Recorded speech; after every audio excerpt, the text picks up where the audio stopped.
where brevity is paramount.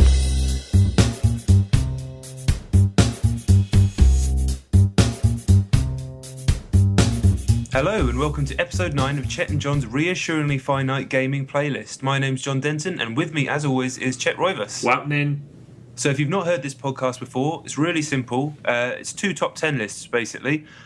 We've each got a list of the game we've played the most this week. We reel them off from 10 down to 1, 10 being the game we played the least, 1 being the game we played the most. And because we're both fortunate enough to work in the games industry, we get stuff early and can talk about the stuff that's not even out yet. But it doesn't have to be that kind of stuff. Enough for the wittering. Let's start with Chet's number 10. Okay, right. My number 10 is Sin and Punishment 2 on the Nintendo Wii.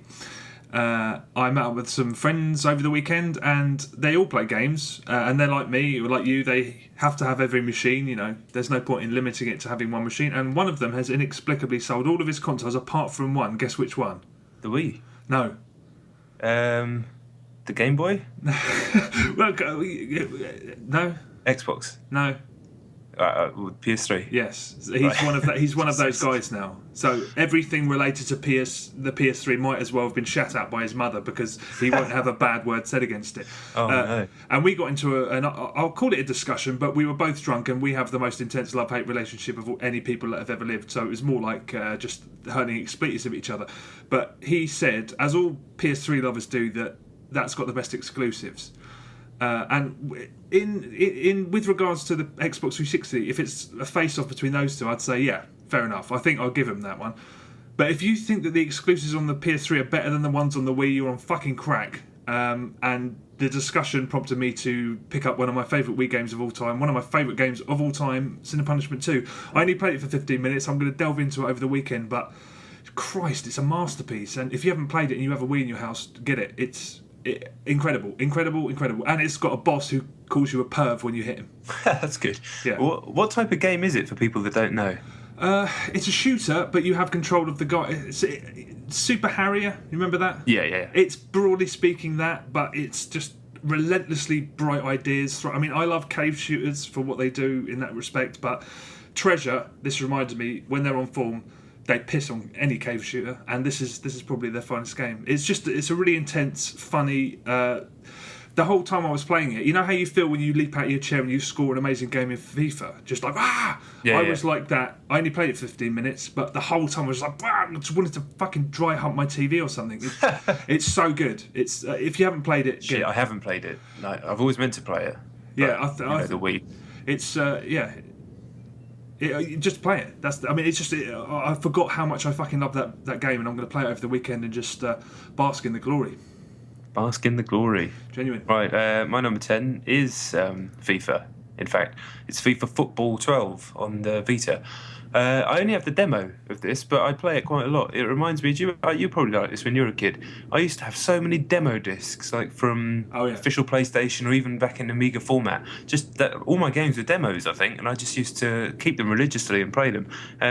On the Vita, everything seems to have a demo, and because you can just download it and have it on the main menu, it's kind of cool. You can have a shitload of good quality demos.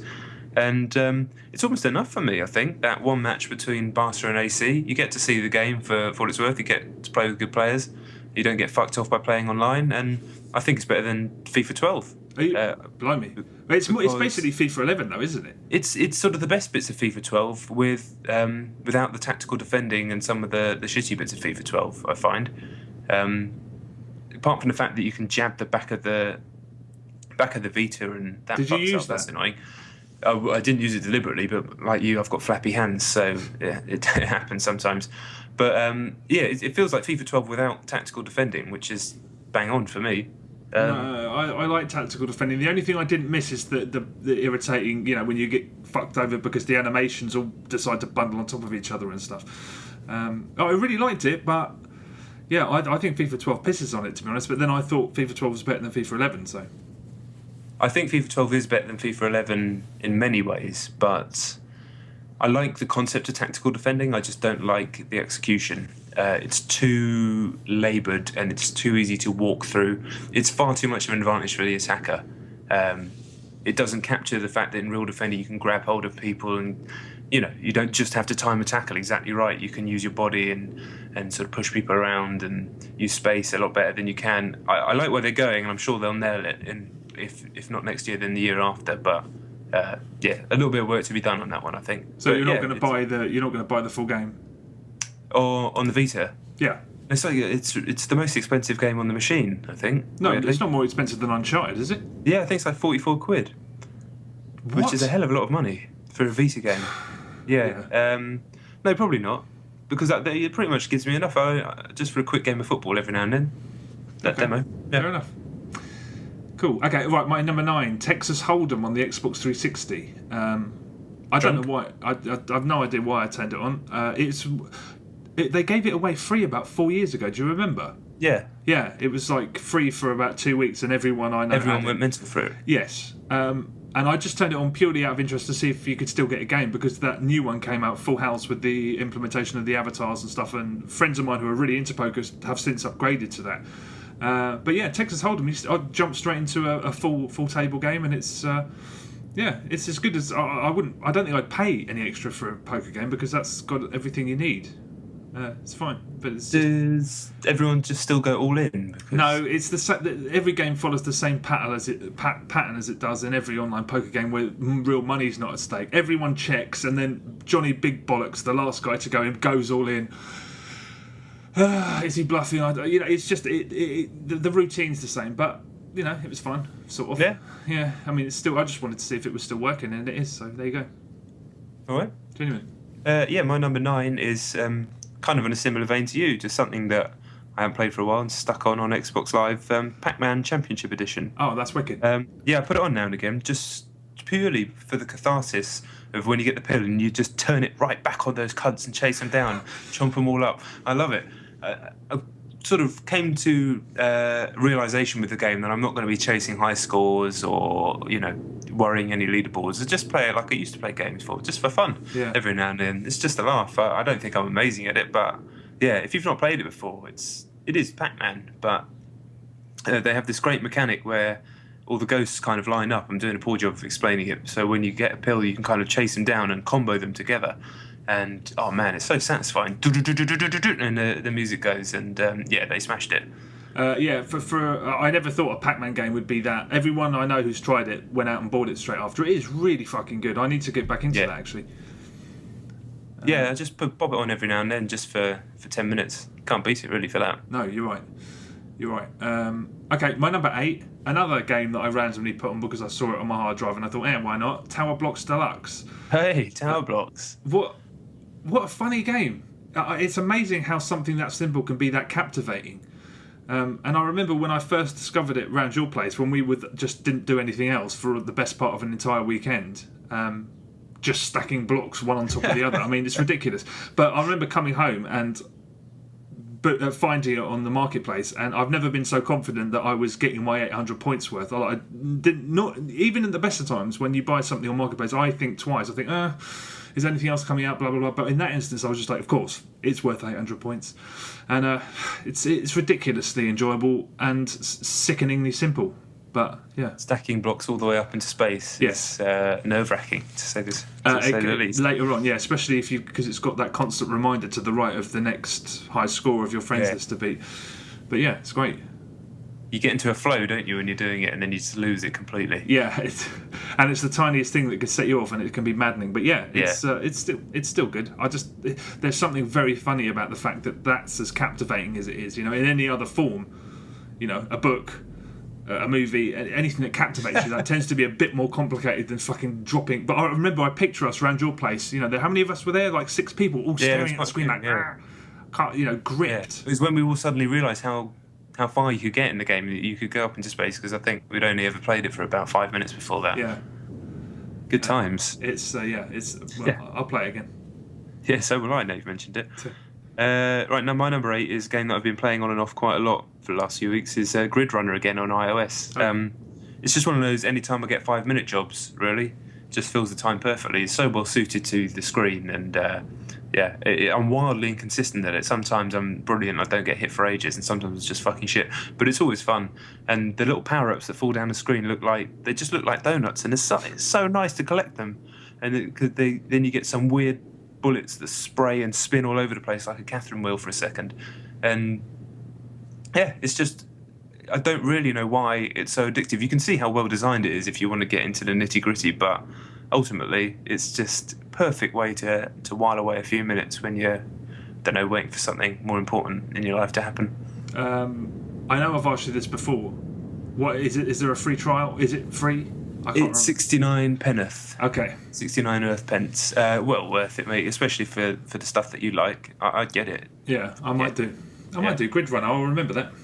Yeah, it's good fun. Genuine. Okay, my number 7, Halo Reach.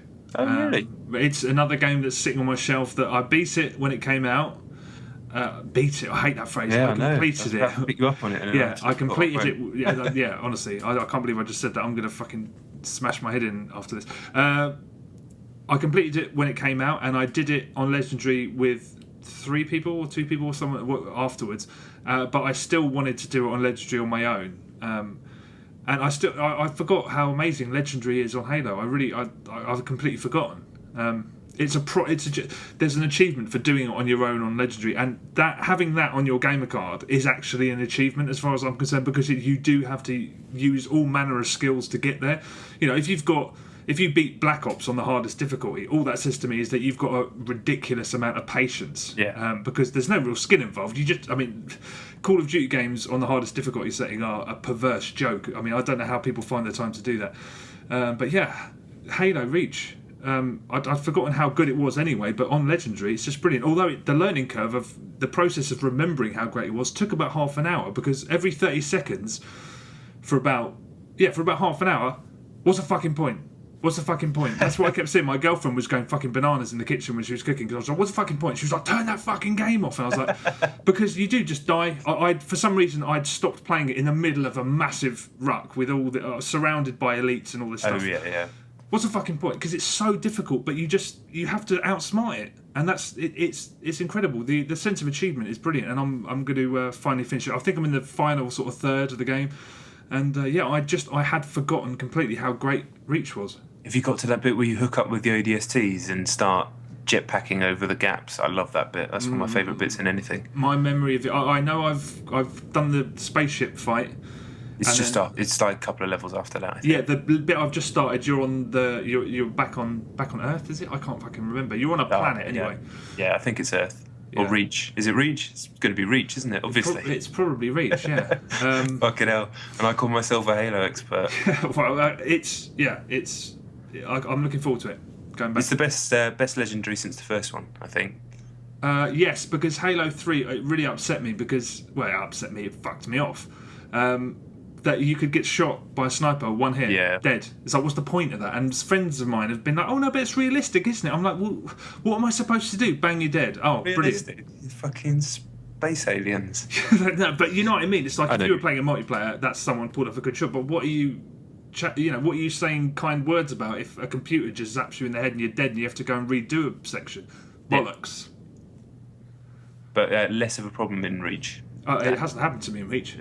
So hopefully it's not. Yeah, I've been meaning to go and do that again myself. I'm about 2 levels in on Legendary, and it just sits there. I do want to go through it again because it is fucking fantastic. Yeah. Right. So this is a complete antithesis of what you just said. My number 7 is a game called Being with 2 E's on the iPhone, which I had to review. Fucking hell. Oh.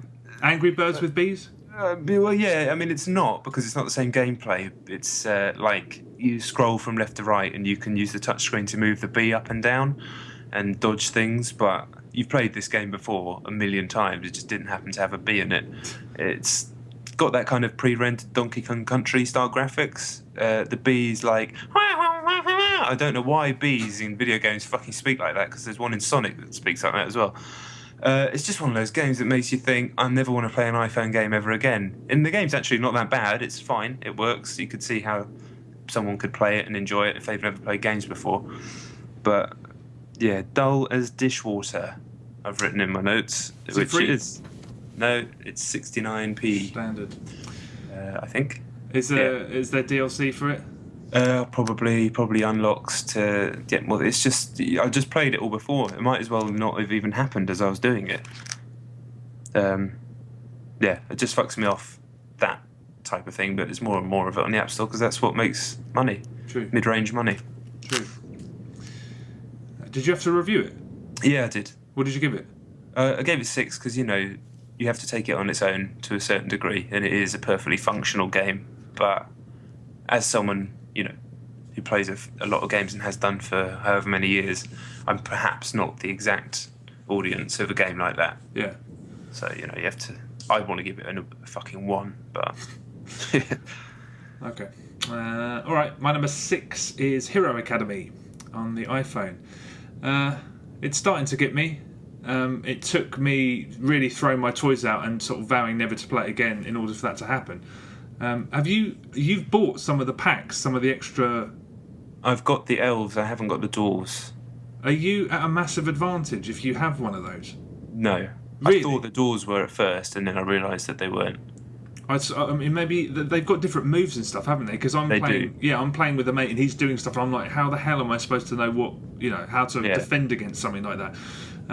But yeah, I'm just getting annihilated by a mate, and I just said I'm never playing it again. And then I went back, and I had, I reevaluated the situation. And I'm still going to lose, but I've done a bit more damage to him than planned. I still don't quite understand the mad love for it because I have a real problem with the fact that you only get 5 moves. I find it really hard to implement that into my sort of battle plan. I don't know why I find that so difficult. It's just there's something I love so much about Advance Wars, knowing that you've got one move for everything you've got. And you can, and this feels kind of, that doesn't feel as rewarding to me. But it's still, I'm playing it a fuck of a lot now. Once I win, I don't think it is as good as Advance Wars, anywhere near, but I think for what it is, I'm great fun. Yeah, I'm going to stick with it, and I'm still enjoying it. So it's, once I win my first game, as you said, that might be the turning point. That was great for me, and I mean, for one of those asynchronous iPhone games, it's got a lot more legs than Draw Something, or what it feels like a proper game. What something? Or like a Draw Something, It's, I was taking the piss because what the fuck's Draw Something? Who cares? Oh, right. Old hat. It's like an 80s. It's like an 80s power pop song. A trick from the 80s. Yeah. It's got legs, but those guys have been making. It's the ex-ensemble people that made fucking Halo Wars and all the Age of Empires and all that shit. So they know their shit. Yeah, it's very good. I'm not in love with it yet, but I'm going to stick with it. Right, I'm on the iPhone as well for number 6, Angry Birds Space. Still? My little nephew, my girlfriend's nephew, whatever, came to see us last week, and he likes Angry Birds, so I thought I'd show him the new one, and we both played it for a little bit, and it impresses me more and more every single week. It really is a much better game than Angry Birds, to the point where I actually wonder if it's too complicated for the Angry Birds audience, that huge audience. Maybe that's why they haven't been trumpeting a million downloads in 5 seconds or whatever, like you'd expect them to. It's, it's not a complicated game at all, really. It's clever, and it has really cool orbital physics, which I've talked about before. But it is more complicated than simply pulling back the thing and, hitting pigs. You do have to think about angles and gravity and... and orbits and things like that. And it's a smart game, but like I said, I do wonder if people looking for that brainless iPhone fill 5 minutes while you're waiting at the doctor's or whatever people play those games for, I think it might be a bit too, just have a couple of systems too many. Maybe. I may be wrong, and it may be just as popular. I haven't seen any figures.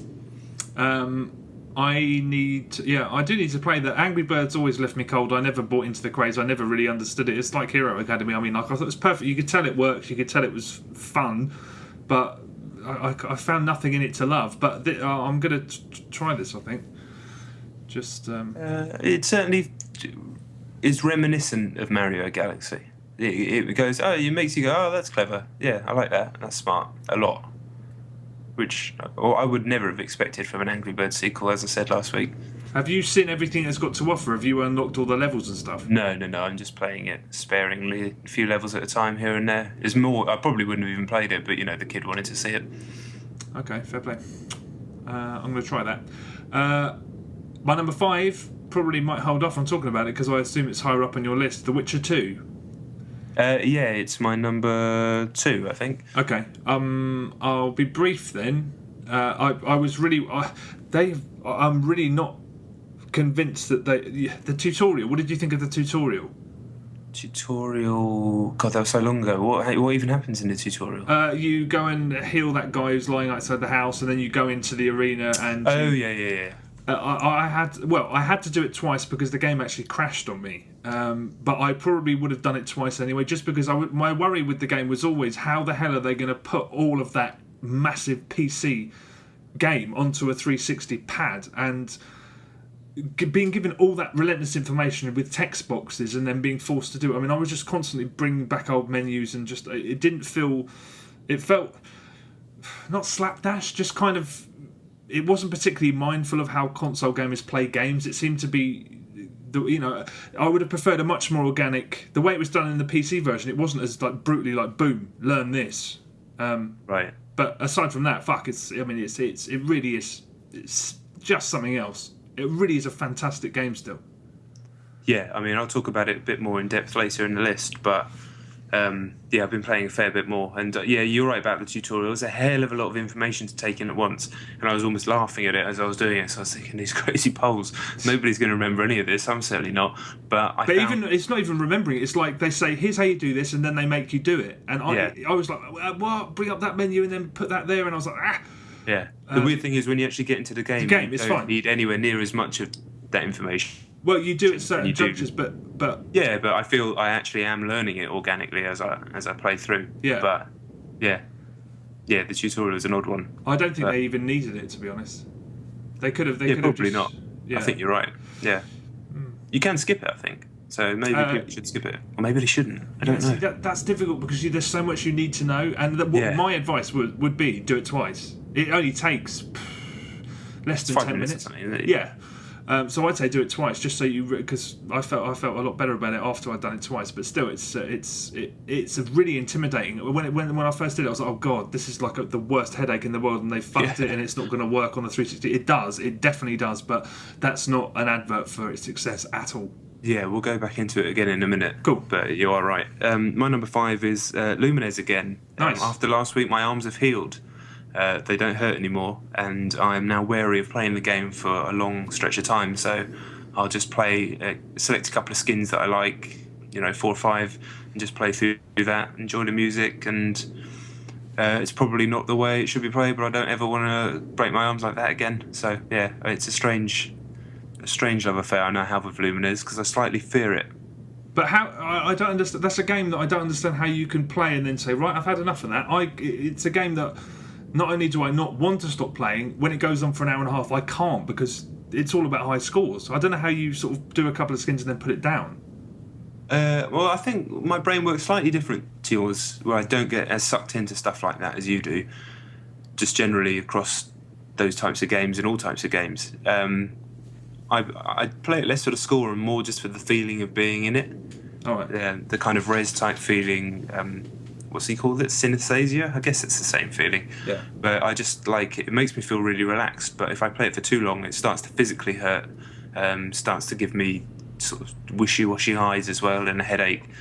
And then I'm kind of defeating the object of why I came into it in the first place. But I wish I could play it for an hour and a half and it didn't do those things. But yeah, I was out of commission. Mate. I couldn't work. Yeah, okay. Well, that's pretty severe. So understandable then, I guess. But you're missing out. Just maybe. Don't sell it. But who's got 90 minutes really? I'll set 90 minutes aside for Lumines for sure. Yeah, but I ain't got 90 minutes. Neither have I. But you make time for the classics, boy. You do. Put that child to bed. Play a block puzzler. Exactly. Done. You get your priorities straight. All right, my number 4, Battlefield 3. Back up? Is that back up or is? I can't remember. It's still lower than it should be. The patch, we had a little sesh after the patch, only one, so I haven't played it so much this week. But we've had a massive sesh. The process of a patch that big coming into a game like Battlefield, you're just finding your feet for the first few hours. And it's still, the majority of changes are really good. I still think that taking down air vehicles is unnecessarily difficult. They've just swapped tit for tat. They've just made it they're harder to lock onto. I mean, it's hard to really, because I haven't played it so much. It's hard to really put my finger on what they've changed. But it remains difficult, but difficult in a different way. And you're still, if you've got a demon of a chopper pilot, he's still decimating your entire team non-stop. Most of the changes are good, but they've made one change that I just don't understand. They've made the Amtrak barely as powerful as the tank, and I just don't understand. The Amtrak was one of the most genius things in Battlefield 3 because it could completely change the trajectory of a match because it was so hard to defeat. It's a mobile spawn point, so I've lost track of the number of situations. The whole team of our opposition would get into the Amtrak, barrel into the opposition around the back of the map, use it as a spawn point, and just capture the first 2 points in a rush game straight away. Or when you're confident you're winning, everything's about to roll down, they've got 10 spawn tickets left, same thing. They barrel in. And, if your entire team aren't ready, you can't all jump on it and say, there's an Amtrak coming, take it all down, it's going to fuck you over. Now it's just a mediocre tank, and I don't understand why they've done that. It completely beggars belief as far as I'm concerned. I hope they change that because that was such a brilliant part of the game, such a brilliant strategic element that they've just... I don't know why they've changed it. Is it a case maybe of listening to the loudest voices that might have been complaining about it? That's why I worry. I mean, it can be frustrating when you've worked your arse off to keep them away from 2 points in rush, and then they if the rest of your team aren't clued up, they just sort of let this Amtrak waddle into your base, and no one's as soon as if there's a squad of 4 of us, all of our attention is on that Amtrak because you have to take it out. But yeah, I do worry that if enough people bitch at DICE, they change it to appease them, despite the fact that it kind of sort of fucks the game up a little bit. I just hope they change it again because it felt like a lesser game because of it. But yeah, I haven't played it enough, but we'll see. Sure, it'll be back next week. Indeed. Right, my number 4 is Devil May Cry 3 HD, nice. Which I've just been playing more of. Mentioned last week that I've picked it up. I don't really have any intention of playing the other ones, I don't think, in terms of the amount of time I have. I just always wanted to complete 3, and I'm just ploughing through, really. It's just such a fucking good game. It's so well designed. It holds up so incredibly well, just as well as any of that genre in this generation. And it's a nice precursor to the new one that Ninja Theory are doing, which I think is probably going to be pretty good. I like Ninja Theory's games. So there's not that much to say about a game that old these days. But I think it's remarkable that it's held up that well because most games that old don't. No. And the fact that you can still play it and it still does so many of the things right that great action games today do right, I think is hugely impressive. Yeah. I'm surprised you haven't got back to the first one though, because that's still fucking great as well. I'm sure it is. It's just because I finished the first one. I've done that, but I never finished. I finished the second one for what it's worth. Yeah. But I never finished the third one or the fourth one. I didn't really like the fourth one. But, oh no, I didn't. What the fuck was up there? All the pieces were there. It just didn't feel right. Yeah, and then you had to kind of backtrack and do it all again. Yeah. So I'm not bothered about finishing that one, but I did really want to finish 3, but it was just too hard for me with the Western release without the continues. Yeah. But now that's not an issue. I will just batter through it as hard as it is. And yeah, a game that's so reliant on its systems lives or dies by its systems, and when their systems are that good and that well designed, that's what makes it timeless, I think. Yeah, genuinely. Even down to stuff like the first Mario Brothers. That's why that's still so good, because the systems are so well designed, even though the graphics are shitty now, and so much more stuff has been done in and around platform gaming. And I think that's why Devil May Cry is still so good. Genuinely. Yeah, I'm going to go back to 3. I gave it the least amount of time. I was sort of focused on 1 and 2, but I'm probably going to do 3 again because I was the same as you. I got to a point and it was so ridiculously tough that I bowed. Yeah. Okay, right. My number 3, Ridge Racer Unbounded. Okay. What a pick! It's such a peculiar game. Almost all of its personality is in that bizarre drifting mechanic. The game has there's such a surfeit of personality in the rest of the game that it's quite. As much the comparisons to Split Second are good for many reasons, but when I think back to playing Split Second, I loved it, but the drabness and the lack of personality in the world meant that just driving around it was just a bit of a. I don't know. It just felt like it's not enough thought. The world is Shatter Bay. It's nothing. It's like. I don't know. As enjoyable as it is, it's kind of. I'm losing interest in it every second I play it. Yeah. I don't know what to say about it. Shatter Bay. It's just so bland. I mean, even Blur, the world was kind of... Was it? Maybe it was real world, wasn't it, Blur? Oh, of course it was. That's why. Yeah, and then it had the Brighton levels as well. Which I think that was... I mean, Blur is just a 10 times better game. But, yeah, it's good. I mean, later on, I've started to notice the victories tend to be quite random.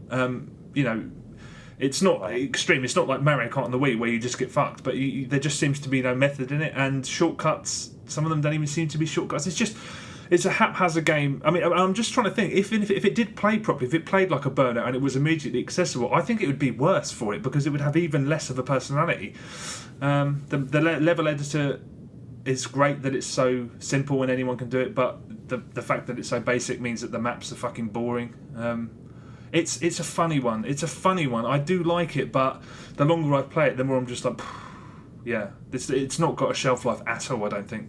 I mean, it's tough, isn't it, with those sorts of games, because Burnout smashed it in the last generation with 3 and 4. And Hot Pursuit. And then Hot Pursuit, of course. Yeah. So you're dealing with high benchmarks from that many years ago. If you're not beating them now, it's kind of tough. And where do you go? I mean, Split Second tried its thing, Blur tried its thing, which I loved. It didn't really get on with Split Second. But, yeah, I can't see anyone other than Criterion really taking it to another level now in that world. It's funny because it's like Ninja Gaiden 3. I like Ridge Racer Unbounded and Ninja Gaiden 3, but I was never a massive fan of either franchise before. If I was, I'd be pretty pissed off because this couldn't be... I mean, the only way they could have made it less of a Ridge Racer game is if they didn't have any fucking cars in it. It's just... It's painfully generic, and yet it's fun. Okay, I don't know if I'll bother. No, I wouldn't. Well, just try and get your head around that fucking... I do want to try it, but, it's just dedicating the time to something like that. Yeah. Yeah. I'm still intrigued by it, but, yeah. Right, my number 3 is something that I'm very, very glad that I dedicated some time to. I've been umming and ahhing about picking this up for ages, hearing conflicting reports. It's Kid Icarus Uprising on the 3DS. I still haven't played it. It is... it's wicked. It's wicked. As soon as within about 2 minutes of the first level, I was like, of course I should have bought this ages ago. What was I thinking? Why would I ever question something coming out of first-party Nintendo that's like a tentpole title for them? They're not going to fuck around. It's you mentioned Space Harrier before and Sin and Punishment. I haven't played Sin and Punishment, but I'm guessing that the flight parts of Kid Icarus... Yeah, no, exactly. When I played it at E3 last year, I was like, this reminds me of Sin and Punishment 2, so it was a great indication of where they were going. Yeah, all that stuff's fucking amazing. I mean, people have talked about the controls. It is awkward to hold it, but I don't know, I played that Metroid game on the DS with my hands, and that was awkward too. Again, reasonably big hands, and I find a 3DS awkward to hold anyway, so that's not proved a problem for me. Probably helped that I knew going in that it was going to be awkward. Yeah. The stuff where you're flying is just breathtaking. It looks, as far as I'm concerned, as good as anything on the Vita. And I don't mean in terms of detail or amount of stuff on screen or resolution, but in terms of artistry and just how fucking good it looks to look at. Coupled with the 3D, it looks as good as any handheld game. How much flying stuff is there in relation to the stuff on the ground? They say it's half and half. I'd say it's probably more like 40-60, with 60 being the ground stuff. All right. But maybe just because I think that's probably right from what I've played so far. The ground stuff is far more awkward to control because you have to basically you're pit on the ground. You're still shooting stuff in the distance using the left trigger like you were and aiming with the stylus, but now you're controlling all of his movements, whereas the other stuff's on rails. So you have to dodge. You could sort of quickly jab the analog stick to dodge, and that's the same stick as you're moving around. So it is awkward, but I like the fact it's kind of idiosyncratic. I don't want every game to control exactly the same because then every game feels the same. I'd rather have something where I have to kind of get my head around a slightly different control scheme. But the best stuff about it, 2 things. One, there's so much content in there. There's this huge loot and weapons crafting system that's done in a real friendly, personal Nintendo way. It's like, but it's got kind of RPG depth. So you pick up stuff and then you can create new weapons and you're fiddling with stuff and comparing stats. Stuff that's boring in some games, but here they've just done it fantastically. Loads of like little side bits and other stuff in there. Really, really deep package. And the second thing is it's really fucking funny. Like, I've heard that. funny. I've heard there's like proper gags in there. Yeah, the whole time you're playing, Pit is bantering with this goddess woman whose name escapes me. He's funny. He kind of, if he's not voiced by the guy who does Finn in Adventure Time, it certainly sounds and acts a lot like him.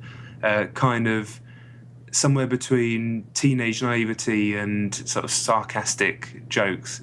All the enemies are funny. The goddess woman's really sarcastic and takes the piss the whole time. There's loads of like little retro references and self-reflexive stuff. One brilliant bit where you come up against a Hydra. It's got 3 heads and all the heads are arguing with each other. Like, I'm going to get you. And the other guy's like, no, I'm going to get him. I'll shoot first. So, yeah, loads of really funny shit. I love it. I can't believe I haven't played it yet. That's like, normally I would have just had that. That's on my list. That's a priority. Yeah, you need to get it in, mate. I'm gonna. It's gonna get played. It gets better from where I am. I've just done the 4th level literally just before we started recording, and apparently it starts getting really crazy and weird. It's fucking weird anyway. One guy just turned me into an eggplant, and that's part of the game. They talk about it, and it's like, oh, if you get turned into an eggplant, I'll turn you back. But yeah, apparently it gets even better from where I am. Exciting. Fuck. Right. That's a priority. That is a priority. Shit. That sounds great. Okay, my number 2, SSX. What can I say? Right back into it. Did some more online. My 2-week hiatus or week and a half hiatus or whatever. I've come back. The community is still as strong, so people are still playing it loads, and that's really great to see. But fuck, it's so hard to even get a bronze now on the online challenges. I'm rusty as hell, and people have just got really fucking good. Right. But I love that. It's just just need to sort of brush up my skills. But goddamn, I love everything about the game. Hearing the stupid ambient music that comes on when you turn it, I'm just like, love it. It's so good. I still need to play it. It's still sitting there on my shelf. Oh, it's so good. I mean, I've played the fuck out of it before for reviews and things, but yeah, I need to get stuck into this online community. Just do. I mean, it'll say the busiest online challenge at the moment is like you 0 buy-in, jump straight. You can jump straight into it, or you can jump straight into the next recommendation. Any of those, and most of the time they're always free. Yeah, just see the credits rolling in. Just like, give me. Oh, it's so good. I love it. love it. Your hand rubbing picked up nicely over the mic there. Oh, genuine. Right, my number 2. We talked about it already. Is The Witcher 2. Sweet. It's so big and overwhelming. I said last week that I have full and final thoughts this week. Yeah, right. I don't have time to.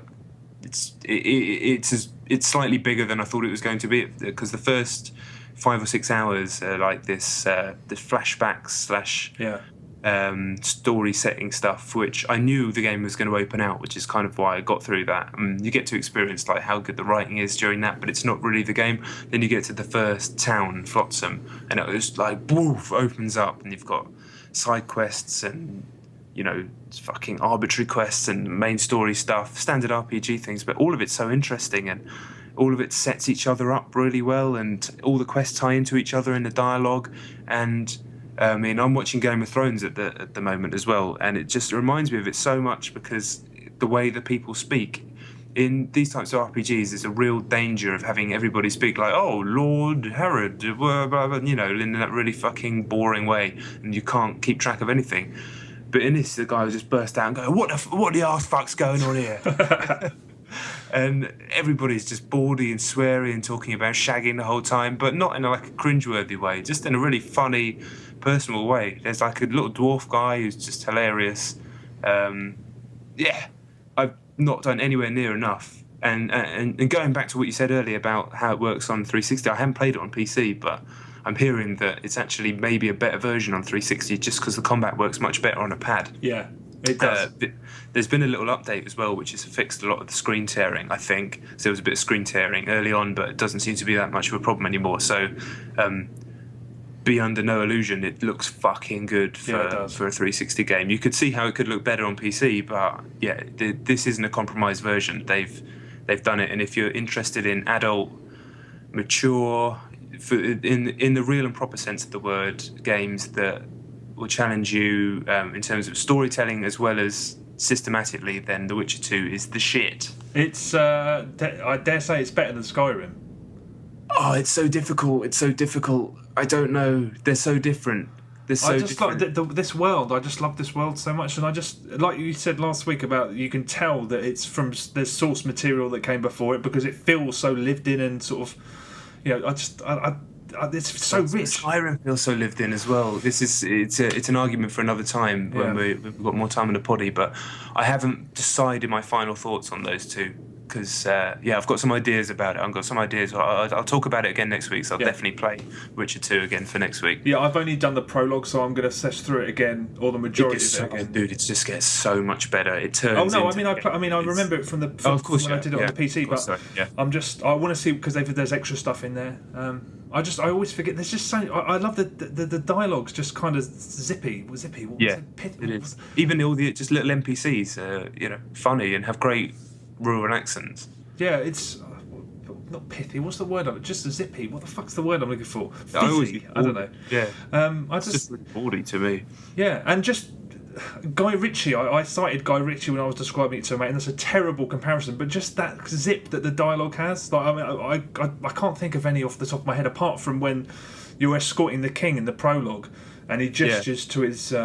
He gestures to his guy with the axe. He points to Tennyson to get rid of the door, and he just goes, "Give me splinters." And I'm like, that's quite a fucking cool way of just telling someone to fuck up a wooden door. But it's stuff like that. It's little. It feels so lived in. I don't know. I can't wait. Yeah, I'm going to sesh the absolute shit out of it this weekend. Yeah, brilliant game. Yeah, no doubt. What's your number one? Number one, Mass Effect 3. Oh, me and a few mates are doing the multiplayer, and it's really, really great. It's very grindy. It's one of those things that feels impossible from the off. I mean, when we were doing it at first, we're never going to do this. But as you level up, build your soldiers, and all that stuff, it's still fucking hard. But it's really good. What type of alien are you playing as? I'm just doing a soldier. That's what, human? Yeah. Man, no, I'm going to do because you level one up to 20 and then you go and you do another one. So we're all kind of we're doing it so that we're all different sort of species and people on each playthrough, so we don't double up. But yeah, it's really good. The buying stuff. Last week I said about Tiger Woods, how EA have made it so you can use in-game credits to buy stuff from the shop that would otherwise cost Microsoft points. Yeah. They've done. I didn't realise they've done the same thing here, but it's a little bit cheeky because all of the boxes are randomised, so you never know what you're going to get. So you could potentially spend 240 Microsoft points or whatever it is on a box, and you don't know what the fuck you're getting, which is a little bit sly. But yeah, it's really good fun. It's much better than anticipated. We're going to continue on with it until we've done them all on gold, although it seems impossible at this point. Yeah, I should play it, but I'm in a situation where I'd have to pay for an online pass to play it because I got a review copy from EA, so it would be completely churlish of me to complain about that situation. But however, I don't know if I want to lay down a tenner to play a multiplayer mode that I might not like. I'm sure I'll quite like it, but do you know what I mean? Yeah, it's a tough one. It's much better than you have any right to expect. It's not particularly original, but it's gripping us quite a lot. I mean, we're in for the long haul. Maybe one day. Yeah, I doubt that. Yeah, I doubt that too. Right, my number one is a game that I did not think I'd be playing this week in any way, shape or form. It's a game called Lone Survivor. Have you heard of it? Nope. It's an indie game on the PC. I heard about it on the Destructoid podcast, actually. The guy started talking about it, Jim Sterling. And I went to have an investigate, and I ended up producing a review for it for Video Gamer, which I think goes live this week. It's a 2D pixel art survival horror game with heavy influence by Silent Hill, but it out Silent Hills every Silent Hill since Silent Hill 3, easily. It's really genuinely unsettling. I mean, it looks like a fucking 16-bit game and you run it in a window, but what the guy has managed to do with that limitation is astonishing. It's well written. It's scary. I mean, it's a scary game. It basically takes place in an apartment complex. Familiar Silent Hill-esque tropes. You go outside and there's weird shaky head enemies that make horrible noises and you can barely see and you're very weak. But it does stuff that the old Silent Hill games did brilliant well. It gets very Lynchian, and what I mean by that is very early on you walk into a room and there's just a party happening, and you're in the middle of this fucking apartment where everybody's there's just been some sort of a post-apocalypse thing, and there's just this party playing with people kind of standing there and with vacant looks in their eyes listening to lounge jazz, and you're just like, what the fuck's going on? And they're just talking in a way that it's like they're talking to you, but they're not really. And it just kind of reminded me of Blue Velvet. It's obvious that that's what he's going for, but there's stuff like that happens all the time, and you never know what's going to happen next. I'd highly recommend it. It's about 3-4 hours long, but it's a proper video game. It's not like one of those art games where you just like walk forward and the story will happen. It's a game with systems and mechanics and, you know, gunplay, and you have to look after your bloke and feed him, and he's going mad. It's fucking good. £6, I think. Lonesurvivor.co.uk if you're interested. Just go there, download it for PC or Mac. I'd recommend it to anyone who likes horror games. I think it's brilliant. I gave it 9 out of 10. Shit, that sounds really good. It's really good. Again, no demo though. There is a demo. There is a demo on Congregate. You know Congregate with a K? Nope. Go there. There's an in-browser demo. Okay. See All what right, the sweet. game's all about. Yeah, I should have mentioned that before. Yeah, the atmosphere is, and the music. I mean, this is just one guy's work. Check it out, please. Everyone should play it. I'm going to do that. I'll do that. Okay. All right. Well, that's it. That's us done. Again, I don't think we've made the 40 minutes, but will we ever? One day. Not One this day. time. Yeah, thanks very much for listening. Check out the site, thefineartplaylist.com. John and I's Twitters are on there. Yeah, we'll see you next week. Peace out.